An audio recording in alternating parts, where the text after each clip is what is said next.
चढ़ा कर थियाम सान्या सिपेरियम तड़ा कर तिर जेतरो वेल मग सिरियाम अंदर रूह रहाम सजण ओता करे। हूं तो सारी सिंध प्रिय जो पाछो है, पर जोग्राफियाई ऐं मौसमी लिहाज़ खां सिंध जो लाड़ वारो खितो पंहिंजी सूंह ऐं हुस्नाकीअ जे करे सिंध जी समूरी तारीख़ में पंहिंजे मुनफरिद ऐं निमाया अहमियत जो हामिल रहियो आहे। लाड़पट जो ज़िलो बदीन एक तरफ़ त कुदरती ऐं मैदनी वसीलनि सां मालामाल आहे, त ॿिए तरफ़ ॾात जो ॾेह बि आहे, जिते लोक गीतनि जी गूंजार तारीख़ जे ख़ामोश गलियनि में ज़िंदगीअ वांगुरु गूंजे थी। अहिड़ी रीत ॾात जे हिन ॾेह में ॾात धणियनि ऐं ॾात जे क़दुरदाननि जो कॾहिं बि ॾुकार नाहे रहियो। बदीन शहर खां ॾखण तरफ़ 24 किलोमीटरनि जे मुफ़ासिले ते ऐं परियां पोढ़े समुंड खां 30 खन किलोमीटर ओभर उत्तर तरफ़ कढण शहर आहे। लतीफ़ जा वणजारा हिन ई रस्ते खां रहमकी बाज़ार खां थींदा विलायत में वखर वाहींदा हुआ। अहिड़े पस मंज़र रखंदड़ सरज़मीन जे शहर कढण में हेठिएं विचोले तबिके सां ताल्लुक़ रखंदड़ चाचा खमीसो अंसारी उन जो घर आहे।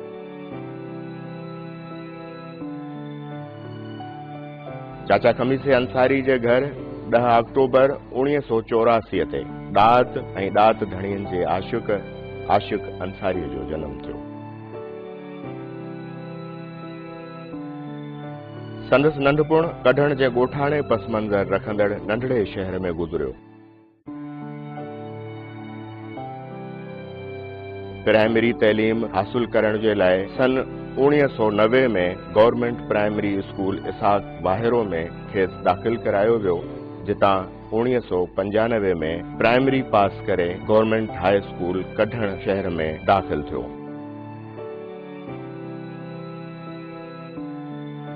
जितां सन 2000 में मैट्रिक पास कयाई। इन्ही दौरान संदसि लाड़ो मौसीक़ीअ ऐं शाइरीअ ॾांहुं थियो। लाड़ जी घिमियल हवाउनि ऐं ॻाढ़नि चांवरनि जे होगाव जो साव त हर लाड़ीअ वांगुरु आशिक़ जी तबियत ऐं मिज़ाज में बि हो। इन्ही करे कढण शहर में रहण दौरान हू ॾाढो शर्मीलो ऐं पंहिंजी धुन में रहण वारो नौजवान हो। पर जीअं त संदसि नालो आशिक़ हो, इन्ही करे ई उन जे अंदर में सभिनी हिजाबनि ऐं तकल्लुफ़नि खे टोड़ण जी हिम्मत हुई। हिन सभु हिजाब टोड़े मक़ामी शाइरनि, सुघड़नि, फनकारनि सां लाॻापा रखिया। पोइ जीअं पोइ तीअं हिकु अणलखो एतमाद संदसि शख़्सियत खे निखारण लॻो। सन 2001 में आशिक़ हैदराबाद जे मुस्लिम साइंस कॉलेज में दाख़िल थियो, जितां 2003 में हिन इंटर जो इम्तिहान पास कयो। उन खां पोइ जाम शोरो, जंहिं लाइ हलीम बाग़ीअ चयो, असां लाइ सुहाईअ जो सर जाम शोरो, भली को वञी घर अॾे कंहिं कशाम। आशिक़ बि पंहिंजूं 3 बहारूं ज़िंदगीअ जूं उन शहर जाना में गुज़ारियो, जिते हलीम बाग़ीअ जहिड़े शाइर जूं 5 बहारूं गुज़रियो। अल्लामा आया काज़ीअ जे मज़ार ते रातियूं हिन बि रोशन कयूं। आर्ट्स फैकल्टीअ जी कुंड में बि हिन बि कचहरियूं कयूं ऐं सिंध यूनिवर्सिटीअ जा यादगार 3 साल, जिन में हिन खुली तरह ज़िंदगीअ खे एंजॉय कयो।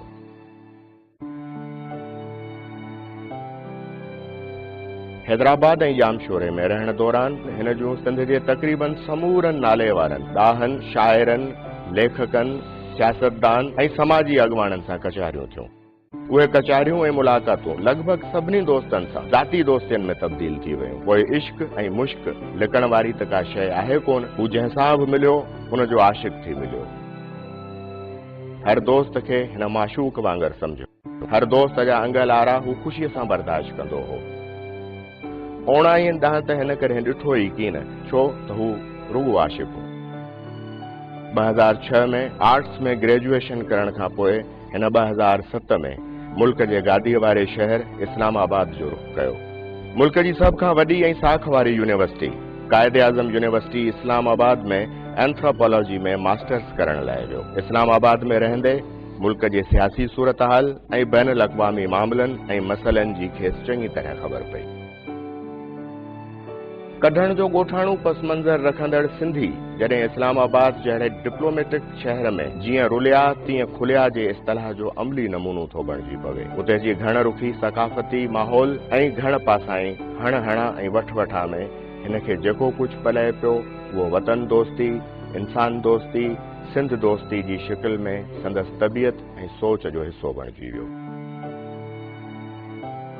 कायदे आज़म यूनिवर्सिटी में पढ़ंदे हिन जा मुल्क जे सियासी ऐं समाजी अॻुवाणनि खां सवाइ सहाफ़ती अदबी हलकनि सां चङा तालुकात क़ाइमु थिया, जंहिं संदसि एतमाद खे अञा बि वधायो ऐं संदसि शख़्सियत में हिकु अझल उथल खे परवान चढ़ायो।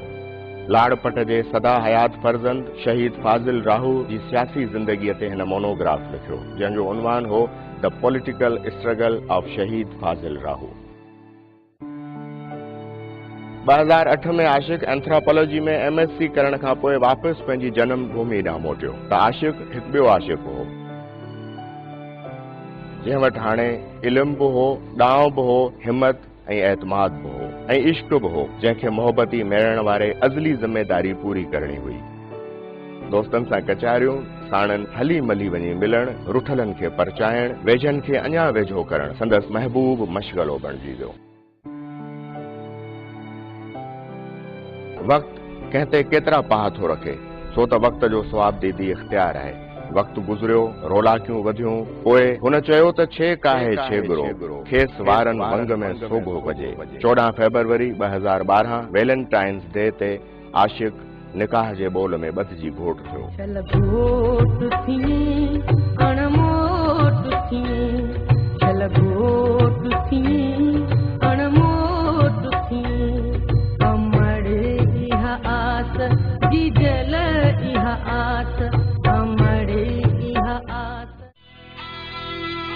पर वक़्त खे नेठ वाक ॾियणो हो, हक़ जो कोत थाक थियणो हो, ज़िंदगीअ जूं निजासतूं धुअंदे प्यार में नेठ पाक थियणो हो।